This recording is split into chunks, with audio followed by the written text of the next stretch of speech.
Ce jour dédié pour l'élévation de l'âme de Shlomo ben Miriam Zichrono Livracha. On pose aussi la question, quand est-ce qu'on peut répondre dans la Hamida certaines paroles de la prière. Donc, qu'est-ce qu'on trouve maintenant dans la Hamida? Il a dit Hashem Solatif Taor Filegit la terre, il a commencé Baruch Ata Hashem, Elokeinu Melekenu Avotenu. Et jusqu'à Baruch Ata Hashem, Varecha Moa Israël Bashalom, Yul Ratzon Emrefi, Vegol Mefanecha, Domait Sur Begoali, le dernier verset de la Hamida. Après on dit Elokan et Sor, c'est déjà une autre partie. Là, je parle jusqu'au premier Yul Ratzon. Ça, c'est donc la Hamida. Normalement, on ne parle jamais dans la Hamida. Quoi qu'il y ait, on ne peut pas parler. D'accord? Dans des cas extrêmes, on peut bouger. C'est beaucoup moins grave que de parler. Par exemple, maintenant, tu fais ta prière et il y a des enfants qui te cassent les pieds. Mais vraiment, franchement, ils te cassent les pieds. D'accord? À la fois, tu vas t'énerver. D'accord? Ça ne va pas comme ça. Tu fais 3 pas en arrière, tu changes de chambre, tu fais 3 pas en avant, tu continues ta Hamida. Moi, ça m'est arrivé une fois, la veille de Kippour, on faisait mincha, c'est le long mincha avec vidouille, machin, etc. Et puis, il y avait c'était une grande synagogue, et puis il y a plusieurs salles. Puis il vient le type, il dit, je ferme la salle.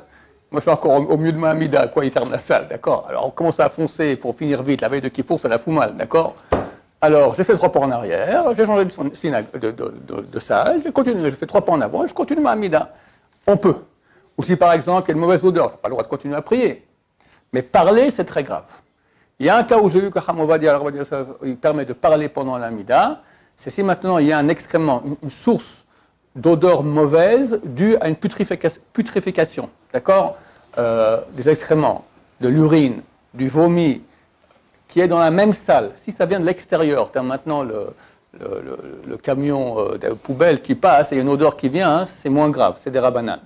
Mais si la source de la mauvaise odeur, elle est présente, elle est ici, dans ce cas-là, c'est de Horaïta, c'est la Torah, de dire des paroles de Torah.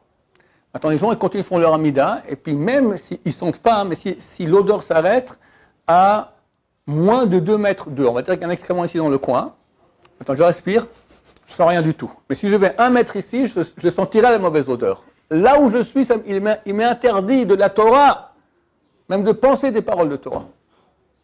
C'est dans la Torah, ton campement sera saint. Ton campement, c'est 2 mètres autour de moi. Dans les 2 mètres autour de moi, il ne faut pas qu'il y ait une mauvaise odeur qui rentre si la source, elle est là. Maintenant, les gens sont en train de prier. Alors, Yosef, il dit, tu peux même leur dire, arrêtez de prier, changez d'endroit, il y a ici une mauvaise odeur, au milieu de l'Amida. Parce que, parler pour l'Amida, c'est un problème, c'est une transgression interdite des rabbins, alors que là, les gens sont en train de transgresser l'interdit de la Torah.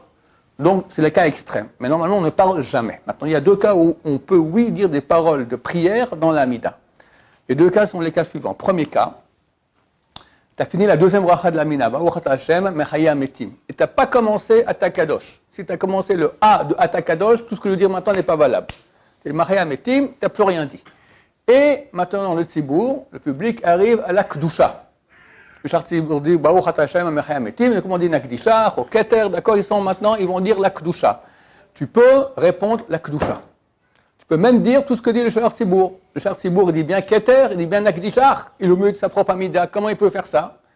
On peut dire la Kedusha au milieu de l'Amida quand on est à l'endroit de la Kedusha, en ta 2e, la 3e bracha. Attends, toi, tu es dans ta propre Amida, toi, privée. Et tu as dit Baruch Ata Hashem Mechaya Metim, et tu veux dire la Kedusha, et le Tzibour est arrivé à la Kedusha, tu réponds avec eux la Kedusha, il n'y a aucun problème. C'est comme ça que moi je fais tous les Shabbatot. Moi je prie lentement. D'un côté, je vais finir vite. Alors je vais à un minyan où ils sont super rapides, et quand eux ils arrivent à la Kedusha, j'arrive moi à la fin de la 2e bracha. D'accord? Des fois je dois foncer pour arriver tellement ils vont vite, d'accord? Que je puisse répondre la Kedusha avec eux, et je réponds Kedusha, comme ça je gagne la Kedusha, c'est super important. Sachez que dans la Kedusha de Moussaf, on reçoit supplément d'âme de Neshama de Shabbat. Vous savez ça, comment on reçoit les 3 suppléments? Chaque bon juif reçoit le soir de Shabbat 3 suppléments d'âme, Nefesh, Ruach, Neshama. S'il pense les recevoir, s'il ne pense pas, il ne reçoit rien. Et le matin, il reçoit encore 3 suppléments, Nefesh, Ruach, Neshama, s'il pense recevoir, s'il ne pense pas, il ne reçoit rien. En bon français, c'est l'archouma de rien recevoir, d'accord? Lui, il t'envoie des cadeaux fantastiques et tu ne reçois rien. Alors, c'est quoi les 3 moments? Quand on dit l'après-midi, le soir, Boykala, Shabbat Malketa, on dit à voix basse, Boykala, Shabbat Malketa. Quand on se prosterne au milieu, il faut penser recevoir le supplément de Nefesh de Shabbat. 3 suppléments, Nefesh, Ruach, Neshama. Nefesh. Quand on dit, on répond Barechut Hashem, c'est-à-dire le on dit Baruch Hashem Vorach, on dit Baruch Hashem Vorach Lamvaed, au début de Harvit, on se met debout. C'est la seule fois, le seul Kaddish où un Sfarad se met debout, d'habitude les Sfaradim ont la coutume de faire Kaddish assis. Le seul qui font debout, c'est celui de Harvit de Shabbat, pour répondre Barechut debout, comme ça il reçoit le supplément de Ruach. C'est bien aussi pour les pros de penser Baruch Hashem Havorach Leolam Vaed, ces 5 mots par rapport à Nefesh, Ruach, Neshama, Chaya Yechida. Baruch Nefesh, Hashem Ruach, comme on a suivi Baruch Hashem Havorach, Neshama, Leolam, Chaya, Vaed, Yechida. Bon, c'est pour les pros. Ensuite, quand tu arrives à la dernière bracha qu'on dit avec Kriyat Shema à Arvit, ou Fros Alenu, tu te lèves, sous Kat Shalom V'Rachamim, d'accord, que le mot Fros Alenu, tu reçois le supplément de Neshama. Il faut penser ça. Si on ne pense pas, on ne reçoit pas. Le matin, quand on dit Nishmat Kol Chai, il faut penser recevoir le supplément de Nefesh de Shabbat. Je vous fais en cours parce que le Ben Ish Chai dit plusieurs kavanotes, mais elles sont longues, d'accord, à voir aussi quand on dit ça, mais au moins pensez cela. Quand on dit avant l'Amida, Hashem Satatif Tarfi Agiti Alatecha, quand on va commencer l'Amida, ou de Shachit, ou sans oublier Shachit à Moussaf, on pense recevoir supplément de Ruach. Et quand on dit Aïe dans la Kedusha de Moussaf, Aïe, mais comme que vous l'Arisso, en même temps que le She'ar Tzibour, là on reçoit le supplément de Neshama. Donc c'est super important de faire la Kedusha de Moussaf. Shachit aussi, mais Moussaf encore plus, tu reçois maintenant le supplément de Neshama. Alors, si tu es au milieu de ta Amida, c'est cuit, tu ne peux pas répondre. Ce que tu peux faire, il y a 2 solutions. Soit tu fais très lentement et tu arrives à la fin de la deuxième bracha, en même temps que le Tzibour arrive à la Chazara, à la fin de la deuxième bracha, à la Kedusha, tu réponds avec eux. Soit, c'est ce que je fais ici tous les matins, et tous les minchas, enfin, que je prie ici, d'accord, pour la Kedusha, je demande au She'ar Tzibour de me rendre quitte de la Kedusha. Comment on fait ça? Toi, au milieu de ta Amida, tu t'arrêtes, tu dis rien, et tu penses être rendu quitte par la Kedusha que Dieu les She'ar Tzibour. Il faut 2 conditions à ça. 1, il faut l'entendre distinctement, et des fois tout le monde hurle très très fort, puis on n'entend rien. 2, il faut que le She'ar Tzibour pense te rendre quitte. Alors ici, on a un petit papier qui est écrit sur la table où le She'ar Tzibour, c'est marqué, pendant la Kedusha, rendre quitte tous ceux qui sont encore dans leur Amida. Comme ça, quand il fait la Kedusha, il répond Kadosh, Kadosh, et même à qui, des fois, j'ai dit, Hachem Sakot, je n'en ai pas le taf bien de Sakot, d'accord, je n'en ai pas très bien, ouais, il faut Elohir Tzion, elle parle de Elokaïr, d'accord, il faut que le type, il prononce bien. Et toi, au Mutamida, tu t'arrêtes, tu penses et tu es rendu quitte. Idem aussi pour le Kaddish. Il y a un Kaddish pendant l'Amida, tu continues l'Amida. Mais tu peux être rendu quitte et tu t'arrêtes si celui qui répond, le She'ar Tzibour, répond Yesh, Mei, Rabba, fort, et pense se rendre quitte, alors tu es rendu quitte de cette réponse-là. Ce que je fais, moi, il y a Menoraïm, peut-être 20-30 ans bientôt, d'accord, à Kippour, à Rosh Hashanah, la Kedusha, tout le monde répond en hurlant. Même She'ar Tzibour, puis le pauvre, c'est un vieux de sadique, donc il ne peut pas hurler plus fort que tout le monde pour que ceux qui sont dans leur Amida soient rendus quitte. Et puis à Kippour, Rosh Hashanah, on prie très très lent, d'accord. Alors j'ai un bon ami, il est assis à côté de moi, et lui, il est super rapide. Et presque toutes les prières, il a fini à temps pour répondre à la Kedusha, et il hurle Kadosh, Kadosh, plus fort que tout le monde pour que je puisse entendre et être rendu quitte. Je me remercie beaucoup pour faire cette grande mission qu'il fait pendant Rosh Hashanah et Kippour, de me rendre quitte de la Kedusha. Donc Kedusha et Kaddish, on peut être rendu quitte en écoutant. Kedusha, on peut être rendu quitte en disant, si on est exactement à l'endroit de la Kedusha, en 2e et 3e bracha. Deuxième endroit où on peut parler dans la Amida, c'est si on a fini l'avant-dernière bracha, Baruch Ata Hashem, Atov Shimcha Ulachana El Hodot, on n'a pas commencé à dire Sim Shalom. On est là, et il y a Birkat Kohanim. Dans ce cas-là, on peut répondre Amen à la Birkat des Kohanim. Evarecha Hashem Vishmerecha, tu réponds Amen. Au milieu de ta Amida, tu t'arrêtes, tu réponds Amen. Evarecha Hashem Padam Verecha Vechoneka, Amen. Issa Hashem Padam Verecha Vesemecha Shalom, Amen. 3 fois tu réponds Amen. Il y a une discussion entre le Rabbi Yosef et le Rabbi Shimon Abba Shaul. Est-ce qu'on répond Amen à la bracha du Kohen qui fait sur sa bracha? Avant de faire Evarecha Hashem Vishmerecha, les Kohanim font une bracha. Baruch Ata Hashem, Elokenu Melech Haolam, Asher Kedeshanu B'Kedushato Shel Aaron, Evarech Shamo Israël Be'ahava. Est-ce qu'on répond Amen à cette bracha, oui ou non? Le Rabbi Shimon Abba Shaul dit que non. Le Rabbi Yosef dit que oui. Le mieux, pour sortir du doute, pour ne pas dire Amen, qu'il ne faut pas dire au milieu de l'Amida, et non plus ne pas répondre quand il faut oui dire Amen, c'est un problème des 2 côtés. Toi, si tu entends ça, tu vois qu'ils vont arriver à cela, alors tu restes dans ta bracha d'avant. Tu dis V'chol ha'chaim yodu chasela, v'yihalelu, v'yivarechu, et shimcha. Tu prends tout ton temps lentement pour finir, après qu'ils aient fini leur bracha, comme ça tu repars dans le problème s'il faut répondre amen ou pas amen, parce que tu ne peux pas répondre à ce moment-là. Et tu finis vite, pour pouvoir écouter la brika des Kohanim, et répondre les 3 fois amen. Ce sont les seuls cas possibles, imaginables, à part les cas spéciaux, j'ai dit une mauvaise odeur, quelque chose, où on peut parler, on peut répondre à partir de la prière, c'est les 2 endroits. Kdusha et Birkat Kohanim, quand on est au même endroit nous-mêmes. Sinon, on ne parle jamais. Quand on a dit le premier Yul Ratson, à la fin de la Mida, on dit 2 fois Yul Ratson. Et au milieu, on dit Elokain, etc. Là, on peut et on doit répondre. Kaddish, les 5 premiers Amen. Yeshme Rabba, d'après le Ben Ishraï, le Ben Ishraï Abba Shaul, Kafachaim, on répond jusqu'à Be'alma. D'après Chamovadia, au Yosef, Zatzal, jusqu'à Idbarach. Les autres Amen du Kaddish, on ne répond pas.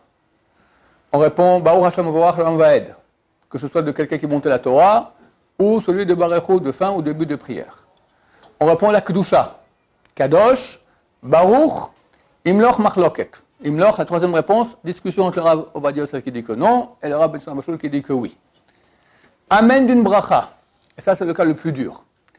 T'as maintenant des élèves ici, on me pose la question, eux ils ont fini la Hamida, ils sont dans Eloka Netzor maintenant, ils font des tas de prières personnelles, mais longues.